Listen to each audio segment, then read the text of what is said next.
Buonasera, bentrovati e bentrovate. Questa è la 13ª puntata del quinto ciclo dal titolo Solo un salto e la ragione diventa follia, un ciclo su Radio Cooperativa Padova dedicato alla salute mentale. Oggi parliamo di Udire le voci, l'esperienza dell'associazione Sentire le voci di Reggio Emilia. Perché parliamo del sentire le voci? Il fenomeno di sentire le voci è considerato molto grave nella diagnosi di malattia mentale. I cosiddetti uditori di voci sentono le voci che non provengono da una fonte reale, cioè non si tratta di voci di persone realmente esistenti o dalla televisione o dalla radio, e sembrano nascere dalla mente della persona. Possono essere all'interno della mente della persona o come se fossero dall'esterno. Si tratta di allucinazioni uditive che possono essere anche molto intrusive. Ora, negli anni '80 uno psichiatra olandese, Marius Romme, e sua moglie, che era una giornalista che si chiama Sandra Escher, hanno deciso di approfondire questo tema, hanno deciso di fare un'indagine per capire quante persone avessero questo fenomeno, fossero protagonisti di questo fenomeno. E tramite una trasmissione radiofonica sono riusciti a contattare 700 uditori di voci in Olanda, e a questi 700 uditori di voci hanno sottoposto un questionario per capire che tipo di voci venivano sentite, che cosa raccontavano queste voci, con quale frequenza venivano ascoltate le voci, e hanno scoperto che oltre ai malati psichiatrici c'erano anche delle persone che convivevano con l'esperienza dell'udire le voci, e non sempre le voci erano delle voci intrusive, malevole o fastidiose, potevano anche essere delle voci che aiutavano, che consigliavano in un certo senso. Allora, da questa esperienza sono nate anche una serie di gruppi di uditori di voci in varie parti del mondo, e in Italia questa esperienza dei gruppi degli uditori di voci per la prima volta è stata fatta a Reggio Emilia nel 2005, dopo ne parleremo con una delle protagonisti, che è appunto Cristina Contini, e si sta diffondendo proprio come un aiuto, come un supporto alle persone che appunto seguite dai servizi psichiatrici e che ascoltano, che uditori di voci. Oggi parliamo appunto con Cristina Contini, che saluto subito. Buonasera Cristina. Salve, buongiorno e buonasera a tutti. Cristina Contini è la presidente, credo che sia dell'associazione Sentire le voci di Reggio Emilia. Esatto. Ha iniziato lei stessa a sentire le voci a 19 anni, dopo un'esperienza traumatica perché era andata in coma a seguito di un intervento chirurgico, e ha imparato a disciplinare il proprio sentire e ha iniziato a collaborare, come dicevo prima, con i servizi psichiatrici per aiutare chi sente le voci. Questo dal 2005. Insieme a lei il dottor Francesco Bocci, buonasera. Buonasera, buonasera. Il dottor Francesco Bocci è psicologo, psicoterapeuta adleriano, cofondatore del centro clinico Il Telaio di Palazzolo sull'Oglio e membro dell'Associazione Nazionale Sentire le Voci, docente inoltre di scuola adleriana di psicoterapia di Brescia. Lei quindi sta a Brescia, dottor Bocci? Mi sembra di capire. Sì. Sto a Brescia. Sì. Insieme a me per fare le domande Rossella Cangini. Ciao Rossella. Non ti sentiamo Rossella, devi accendere l'audio. Ma non è mica spento il mio audio, è acceso. Okay. È solo la cuffia messa male. Va bene, Rossella Cangini, anche lei socia l'AISAM di Venezia Centro, e partecipa al movimento delle parole ritrovate del Veneto, di cui abbiamo già parlato, non soltanto in altre trasmissioni. Questa trasmissione, voglio ricordarvi, partecipa al progetto Distanti ma Vicini in rete per la salute mentale, finanziato dalla Regione Veneto con risorse del Ministero del Lavoro e delle Politiche Sociali e promosso da Progetto Itaca, Padova, Onlus, Alice per i disturbi del comportamento alimentare, AITSAM di Verona e AITSAM di Padova. Io sono Anna Gatti, proprio dell'AITSAM di Padova. Do la parola a Rossella per le sue domande. Ciao. Tanto benvenuti, un grazie enorme per la vostra presenza che rende possibile appunto la realizzazione di questa trasmissione. Io devo dire che non vedevo l'ora, ecco. I ritardi hanno contribuito a far sì che approfondissi, ma veramente sentivo il bisogno di questo incontro. Come diceva Anna, il fenomeno delle voci è un fenomeno insomma poco conosciuto, ma diciamo molto diffuso ma poco conosciuto. Quindi ne parleremo oggi, ma soprattutto oggi, secondo me, la vostra presenza ci dà l'opportunità di invece parlare di un approccio nuovo all'udire le voci, un approccio che diciamo autonomizza la persona, ma soprattutto detta alla Contini fa sì che la ferita non controlli più la vita delle persone che sentono le voci. Quindi un grazie davvero di cuore. Quindi passerei alla prima domanda che rivolgo al dottor Bocci, al quale chiederei di farci un po' un quadro, di definirci questo fenomeno degli uditori di voci e soprattutto di parlarci del tipo di voci, le voci interne, le voci esterne, insomma tutto quello che riesce a dare la possibilità a chi ci ascolta di comprendere in che cosa consiste questo fenomeno. Grazie mille Rossella e grazie anche per avermi invitato, ringrazio anche Cristina e Anna. Ecco, quando parliamo di voci parliamo di dispercezioni, no? In termine psicologico, cioè di qualcosa che io percepisco di diverso da quello che i miei sensi percepiscono a livello reale, no? Quindi è una percezione altra, no? Dispercezioni in realtà è una parola che a me non piace tanto, che vuol dire percezione distorta, no? In realtà mi piacerebbe più chiamarla percezione altra.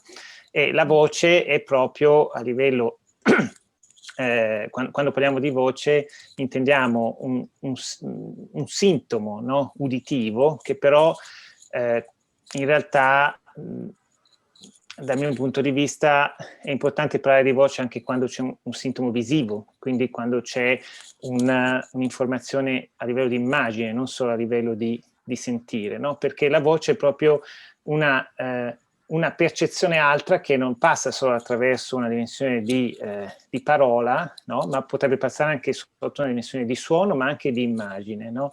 Quindi chiaramente quando dico voce intendo una dimensione un po' più ampia della semplice voce parlata, no? Chiaramente quando ci troviamo davanti a un editore di voci e ci dice sento le voci, poi dobbiamo capire cosa sta succedendo, no? All'interno, cioè, qual è la sua esperienza del sentire, no? E l'esperienza del sentire a volte parte proprio dal dire sento per esempio qualcosa dentro la mia testa, no?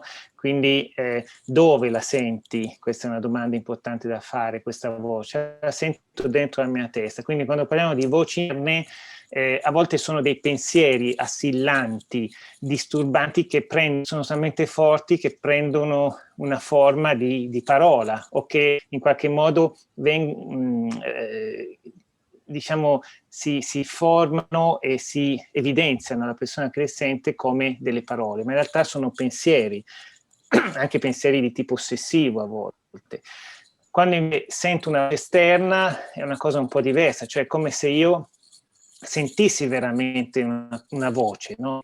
Parlare qualcuno, sento veramente un suono e quindi è qualcosa che da fuori mi arriva dentro. Io non capisco se questa cosa fa di me o se fa parte di qualcos'altro, mentre se la sento dentro dico già questa cosa fa più parte di me, no?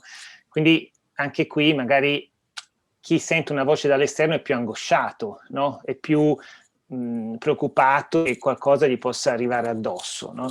E poi ci sono, ripeto, anche queste voci mini, no? Queste percezioni alte a livello di immagini mentali, che sono un po' quelli che vengono chiamati anche sogni ad occhi aperti, che in realtà sono proprio delle immagini che passano per la mente, che passano davanti agli occhi, che anche qui, se una persona le sente più dentro, le sente più appartenere a se stessa, se le sente più fuori, vuol dire che questa cosa può maggiore terrore, perché può creare una minaccia, no? A livello anche di preoccupazione che ci sia qualcuno che vuole invadere un po' la mia mente. Ma qual è la cosa importante? Che queste manifestazioni sono sintomi di qualcosa di più profondo. Quindi, secondo un po' il modello di parti di sé, no? Il fatto che noi non siamo non siamo una cosa, ma siamo più cose, no? Quindi parti di sé come anche ogni parte di sé, come la possiamo chiamare, rappresenta un'esperienza di vita che potrebbe essere anche un'esperienza traumatica di vita, rappresenta di un'emozione, ma l'emozione, una parola, no? In realtà, per capirci, io devo dire questa parte di te che ti riporta quando eri bambino, in cui sono successe queste cose, e quali emozioni hai provato? Io ti devo aiutare a mettere in parola questa emozione, perché in realtà a livello biologico, fisiologico, l'emozione è un'attivazione energetica chiamata arousal, cioè uno stato di attivazione energetica che in un nervoso diciamo in qualche modo attiva quando viene a contatto con un'esperienza definita intollerabile o troppo forte, no? Come se io in qualche modo vivo un trauma, c'è un'attivazione molto forte di me, ecco, questa attivazione mi porta a memorizzare questa esperienza come un'esperienza importante e quindi in qualche modo questa esperienza poi diventa caratteristica di un'emozione, diventa propria di un'emozione e poi anche di un sentimento a livello ancora un pochino più evoluto. Però io terapeuta devo aiutare la persona a riconoscere questa emozione. Quindi è come se ci fosse il nostro lavoro proprio quello di aiutare la persona sia a mettersi in sicurezza, prima cosa, a dire qui puoi stare tranquillo e puoi dirmi tutto, non ti giudico, non ti dico che sei matto, no? Non ti do una categoria psicotico, ti dico che stai vivendo un'esperienza e poi ti aiuto a dare un nome a questa esperienza, ti aiuto a far diventare questa esperienza parola. Per chi riesce a farlo, chiaramente non tutti riescono a farlo, allora ci si ferma a metterlo in sicurezza, no? A dire puoi viverla questa esperienza e vediamo di capire da dove viene. Okay? E forse è meglio... Quindi la dispercezione, tornando alla sua domanda, è un interrompo un attimo, forse è meglio spiegare in modo più esplicito, perché l'esperienza per la persona che ha un problema psicotico della voce vuol dire avere delle voci esterne che gli dicono una serie di cose, che lo disturbano, no? Forse bisogna, perché io la prima volta che mi sono ma non è solo una questione di voce esterna. Sì, scusi, tardi la parola, diceva, mi arriva tardi la voce. Ho capito, no, quello che volevo sottolineare anche per i nostri ascoltatori, che l'esperienza dell'uditore di voci che ha che si rivolge poi all'aiuto di uno psicologo, di uno psicoterapeuta, di uno psichiatra, è proprio quella di queste voci che sono intrusive, che sono aggressive, che dicono delle cose, che hanno anche dei comandi ed è un'esperienza abbastanza traumatica, insomma, no? Volevo sottolineare questo fatto perché... Sì, questa però è... Sì. Questa però è solo un tipo di esperienza, è quella delle voci esterne, cioè la voce esterna che mi arriva addosso e che mi fa sì che io mi senta quasi violentato da questa voce, no? E chiaramente non c'è solo questa esperienza, ripeto, bisogna proprio aiutare la persona a definire la sua esperienza, perché ci sono anche dimensioni più interne che sono magari dolorose, ma ci riportano a un vissuto diverso da parte dell'uditore. Quindi a un vissuto...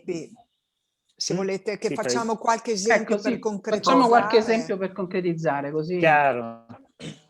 Allora, usiamo le parole chiave, no? La signora Anna ha fatto una premessa interessante, ha detto oggi parliamo di udire le voci, no?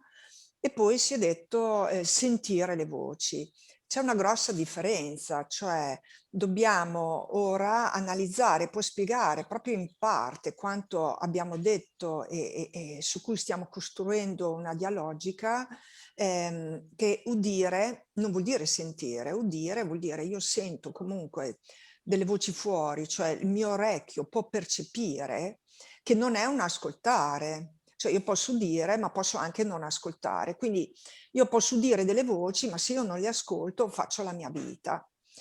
Io posso udire le voci, ascoltare i contenuti, cioè le parole che queste voci o pensieri ossessivi dicono, e si può attivare un mio sentire, cioè che presume una percezione emotiva. E allora se c'è un'emozione c'è un significato correlato. Allora il sentire le voci diventa, in caso di voci negative, comandanti, dialoganti, ossessive, svalutanti, diventa una sofferenza o proprio perché richiama un trauma, una violenza, per cui quella voce che sente, non solo io posso udire la voce del mio violentatore, ma ovviamente ascoltandola posso sentire il richiamo emotivo che questo udire agisce nella mia anima. Quindi psiche interiore o esterna, è ovvio che il modello psicologico riconosce l'anima, cioè la psiche, l'interiorità, come un qualcosa che crea e innesca il moto, cioè l'emozione, no? Che il moto dell'emozione, l'emozione è un qualcosa che nasce dentro e va fuori. E la psichiatria lo vede come un comportamento, non solo lo vede come un sintomo, non lo vede nemmeno come un fenomeno. Cioè io posso avere il fenomeno che sento le voci, perché comunque mi trasmettono un senso che può essere positivo o negativo a livello correlativo, ma io, la psichiatria non fa differenza sento dentro o fuori. Perché? Perché nel momento in cui diventa un sintomo non lo analizzo come fenomeno, non mi metto ad ascoltare la narrazione di come sono queste voci. Quindi la premessa fatta da Anna è stata lapidaria, cioè a un certo punto uno psichiatra con la moglie giornalista si sono accorti che facendo una semplice intervista da giornalista gli uditori di voci si sono sentiti liberi di poter parlare delle proprie voci. Quindi questo è successo in Italia, cioè nel momento in cui noi per primi abbiamo creato la prima associazione che aveva il nome delle voci, abbiamo dato voce a coloro che sentivano le voci e quindi abbiamo ricevuto delle adesioni a livello dei professionisti del tipo parliamone, i familiari, ma che cosa vuol dire? E quindi capite, Perché i familiari non sempre sanno, non sempre si rendono conto che la persona che hanno accanto sente le voci, perché non sempre... No, io mi ricordo una mia amica che era sorella che ha scoperto questo fenomeno dopo tanto tempo. Scusate. Beh, assolutamente sì, perché se noi pensiamo che anche a livello dialogico udire e sentire sono due cose diverse. Io posso udire le voci, ma posso vivere, posso sentire il mio dialogo interiore che è negativo ma non è disturbante. Ma se il mio dialogo interiore, senza parlare di udire voci di un certo tipo, è persecutorio e mi faccio autostalking, capite che diventa pesante, no? Che poi la chiamiamo coscienza come vogliamo, dipende dal conflitto che nasce, dalla discrasia e dall'incoerenza tra ciò che sono e ciò che faccio, ciò che penso, ciò che voglio fare e ciò che realmente faccio, o ho qualcuno dentro di me sotto forma di visione o di voce che mi induce, mi orienta a fare una cosa diversa da quello che è la mia volontà. Quindi rispondendo ad Anna, i familiari certo, perché arrivano dei familiari a noi e dicono ma il dottore ha sempre parlato di allucinazioni uditive, ma mai avrei pensato che si trattasse di voci. Quindi cioè la parola, l'esattezza della parola è come il centimetro per un righello, cioè voglio dire o che ho una misura e una corrispondenza, ma se non uso la proprietà e l'appropriatezza dico di che cosa sto parlando. Quindi capite, addentrarsi al fenomeno e cercare e parlare di senso, cioè prima bisogna aprire la porta giusta, con la parola giusta, Con la ecco. chiave Quindi giusta. è interessante ciò che è emerso adesso, no? Cioè Certo. anche Bocci è tra i migliori professionisti, i primi che hanno aderito alla nostra rete, ma anche i professionisti, voglio dire, il tecnicismo, e non sto parlando certo del dottor Bocci, il tecnicismo diventa un veicolo ricco di fraintendimenti, di non chiarezza per colui che tra le mura, compresi i familiari, vivono delle situazioni e non riconoscono i comportamenti e le emozioni perché sono dettate da qualcosa che non è percepibile. Perché un conto è dire il mio sentire è sento la vita che procede intorno a me, ma se io sento delle voci, io sento le emozioni dettate dalla vita che c'è dentro di me o fuori di me che altri non conoscono, non percepiscono perché magari non sanno nemmeno, come capita, del trauma che ho vissuto, perché me ne vergogno, perché ho attivato dei sensi di colpa. Quindi stiamo aprendo molte porte in questo momento, però intanto udire, ascoltare e sentire. Per questa ragione l'associazione che cosa fa insieme ai professionisti? Affronta le voci. Cioè, possiamo aver paura del buio, ma noi non abbiamo paura del buio, noi abbiamo paura di quello che può succedere nel buio. Cioè, le voci non possono farmi del male, ma le voci possono indurmi a farmi o a fare del male. Certo. Una cosa, l'udire le voci è sempre un sintomo di patologia?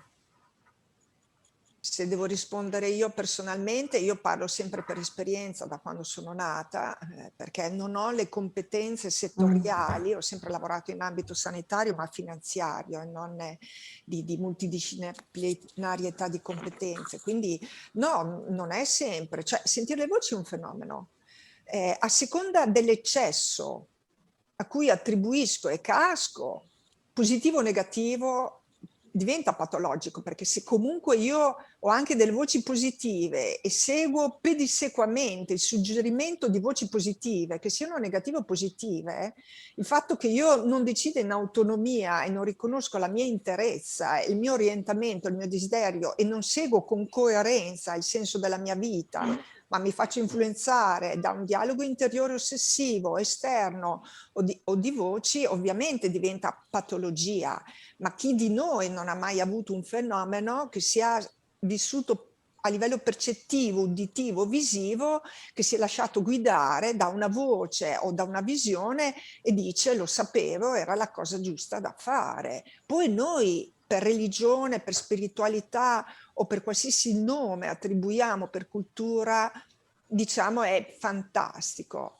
Ma certo che no, sentire le voci non è obbligatoriamente patologia. È ovvio che abbiamo creato l'associazione per intervenire laddove la voce prende il controllo delle mie volontà e dei miei comportamenti, per cui se io sono incoerente rispetto a ciò che voglio fare, a ciò che faccio, perché sono comandata da una voce che nessun altro sente, che non è mia madre, cioè sento la voce di mia madre ma non è mia madre che parla, Certo. al di là della correlazione io agisco a fare un qualcosa che non è coerente con il mio sistema e le mie regole di condotta interiore, non è compatibile con ciò che sono. Quindi l'associazione è nata per dire qual è il tuo disagio esistenziale che a questo punto prende voce come in tua parte. Qui il dottor Bocci può chiarire come la frammentazione interna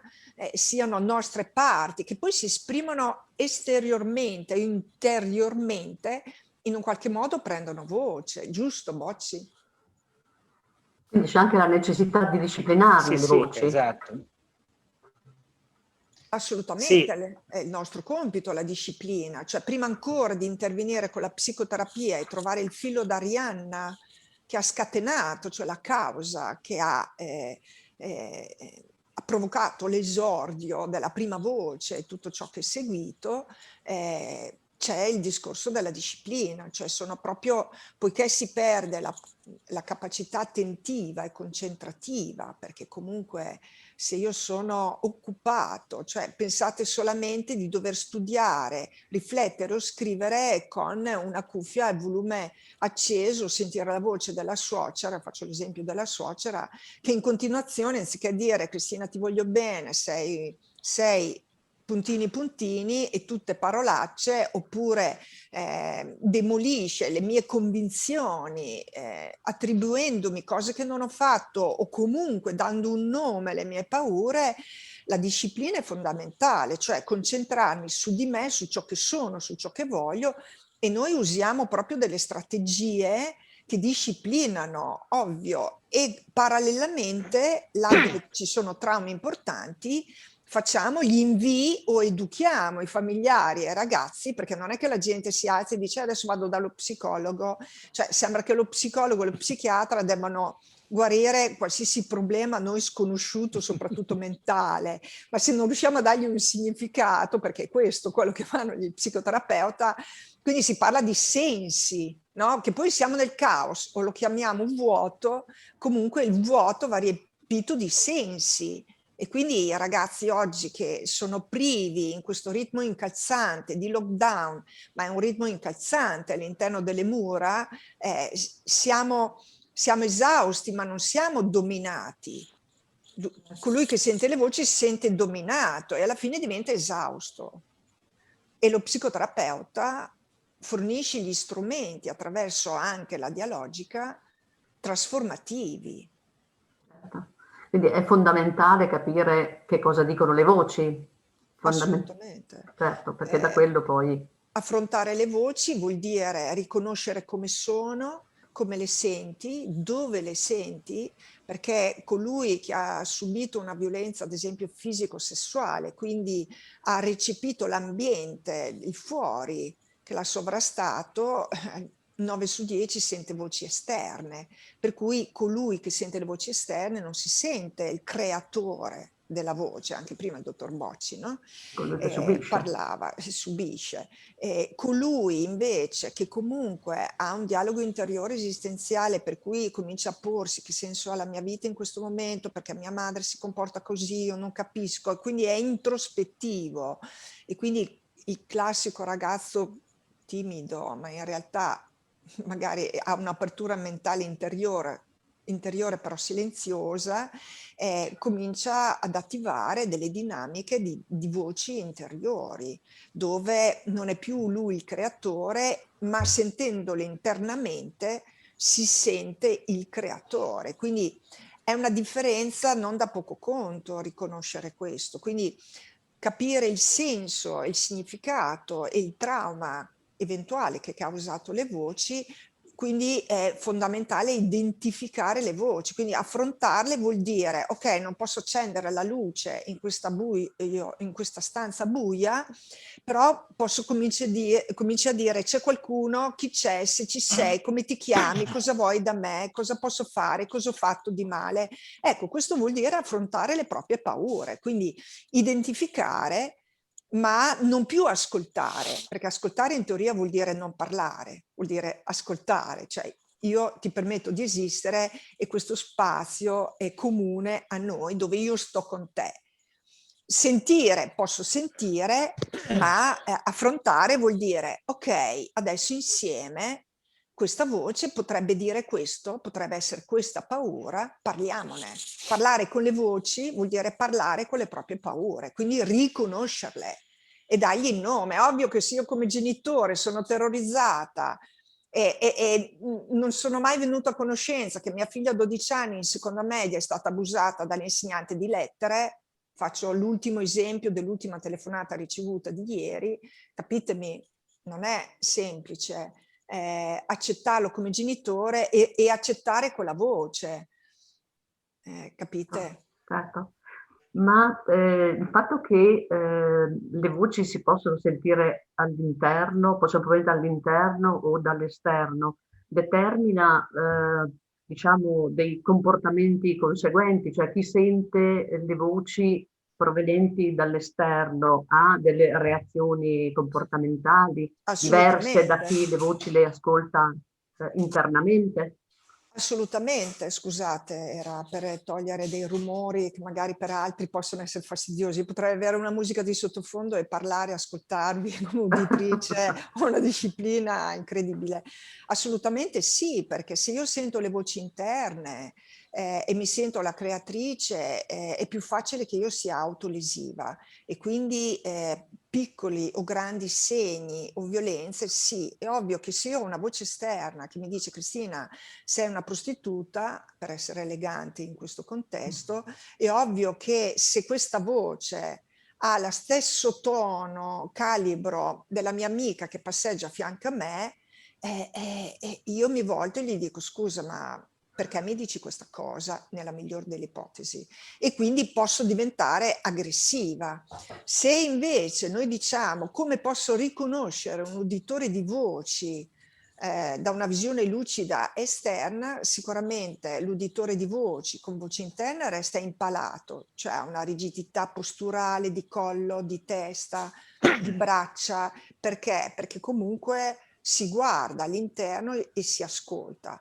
Se io sento le voci esterne e cerco di dare una collocazione spaziale, cioè chi è che mi chiama, chi è che mi dice, dov'è, perché sento ma non vedo, esattamente come quando siamo in aereo, sentiamo un rumore, finché non localizziamo quel rumore, per cui diamo un senso e significato di quel sentire, per cui ci tranquillizza o ci agita, capite che, sempre per rispondere a Rossella alla domanda, i comportamenti cambiano. È ovvio che nell'esasperazione, cioè nel momento in cui perdo il controllo, se io sono un uditore di molte voci esterne, io non sento chi mi parla, ma se è esterno io vado è più facile che io vada in escandescenza e quindi rompo e divento aggressivo. Ma se io sento dentro che so che è inutile che io scappi da questa stanza o altra, cioè ce l'ho dentro, no, lo so che scappando non scappo da nessuno perché ce l'ho dentro. Allora l'autolesionismo per radice vuol dire il dolore fisico nasconde un attimo un disagio a cui non riesco a dare un significato. Va bene, scusate, io vi devo già interrompere perché abbiamo passato la prima mezz'ora, abbiamo fatto praticamente 2 domande, credo, nella prima mezz'ora, ma questo è un tema molto articolato, molto complesso. E riprendiamo dopo una piccola pausa musicale.